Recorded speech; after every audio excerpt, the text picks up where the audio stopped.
Good morning बच्चों। आज फिर से हम व्याकरण का एक भाग सीखते हैं, पढ़ाई करेंगे। संयुक्त व्यंजन।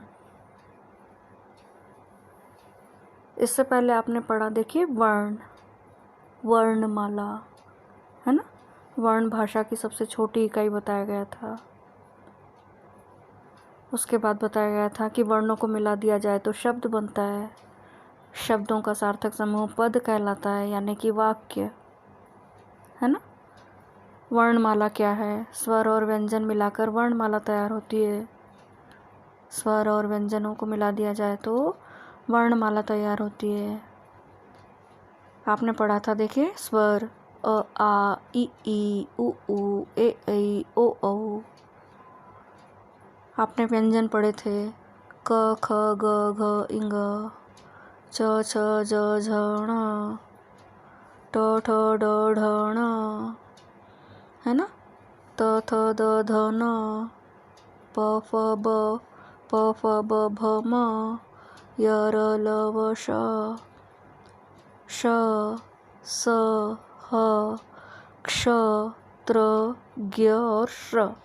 आखिरी में देखो मैंने क्या बोली, क्ष यानी कक्षा वाला क्ष, त्र यानी त्रिवेणी का त्र, है ना।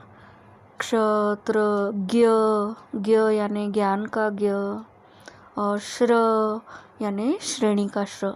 ये जो आखिरी के जो संयुक्त व्यंजन है बच्चों, आज हम इसके बारे में जानेंगे कि ये संयुक्त व्यंजन क्या होते हैं। ठीक है, तो पढ़ने के लिए तैयार। व्याकरण है लेकिन कठिन नहीं लग रहा है, मज़ा आ रहा है ना।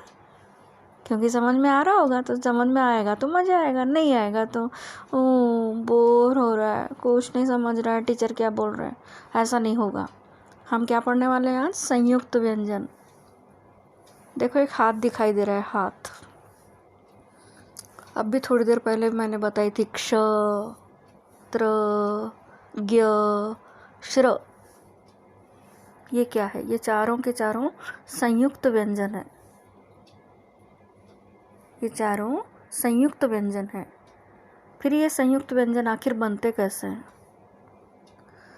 तो दो व्यंजनों के योग को संयुक्त व्यंजन कहते हैं। दो व्यंजन, स्वर नहीं। वैसे व्यंजन का एक और अर्थ है, एक तो व्यंजन यानी व्याकरण में पढ़ने वाले व्यंजन, और दूसरा व्यंजन यानी घर में बनाए जाने वाले व्यंजन, बड़े टेस्टी टेस्टी जो मम्मी बनाती है और आप बड़े मज़े से खाते हैं, वो वाले व्यंजन। पर यहाँ उन व्यंजनों की बात नहीं हो रही है जो मुंह में पानी ला दे।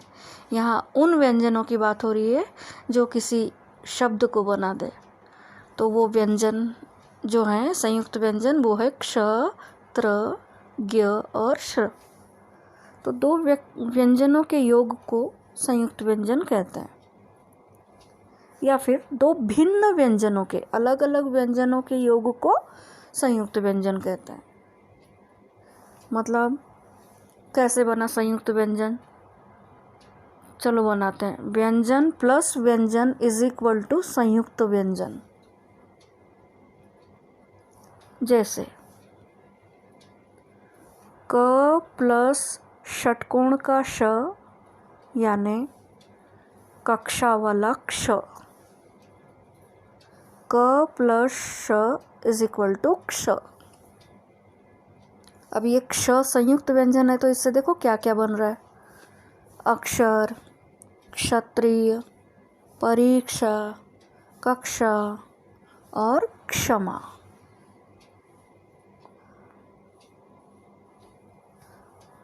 फिर दूसरा है व्यंजन प्लस व्यंजन इज इक्वल टू संयुक्त व्यंजन, जो पहले अभी थोड़ी देर पहले ही बताया ऊपर। व्यंजन प्लस व्यंजन इज इक्वल टू संयुक्त व्यंजन, तो वो था क प्लस श इज इक्वल टू कक्षा वाला क्ष। दूसरा व्यंजन प्लस व्यंजन इज इक्वल टू संयुक्त व्यंजन, कौन सा वाला संयुक्त व्यंजन टीचर? त प्लस र इज इक्वल टू त्रिवेणी का त्र। हाँ, एकदम सही बोल रहे हो आप। त प्लस र इज इक्वल टू त्र।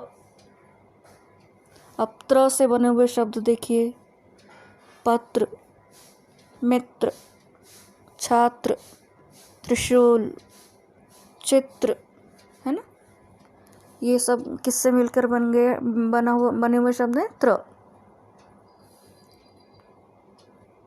फिर तीसरा यानी कि थर्ड, व्यंजन प्लस व्यंजन इज इक्वल टू संयुक्त व्यंजन। एकदम सही।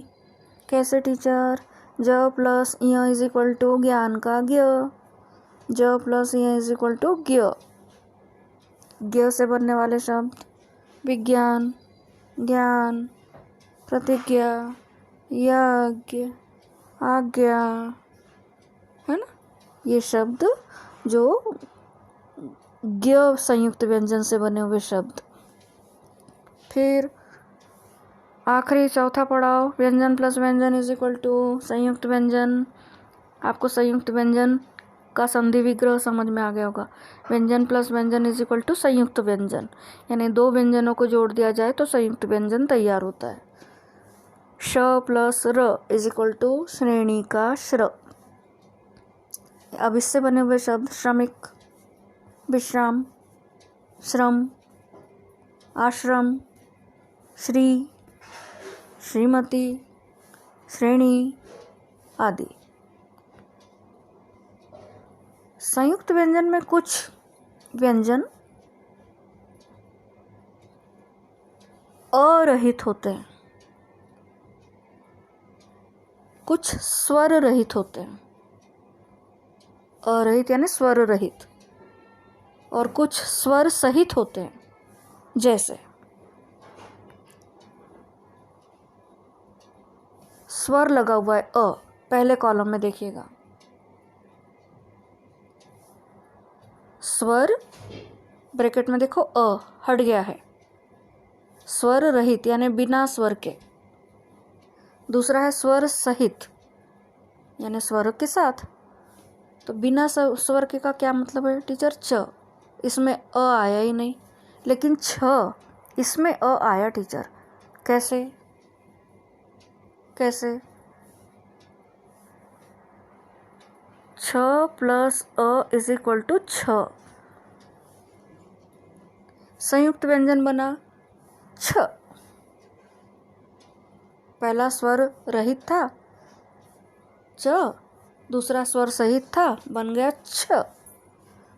शब्द बना मच्छर, अच्छा।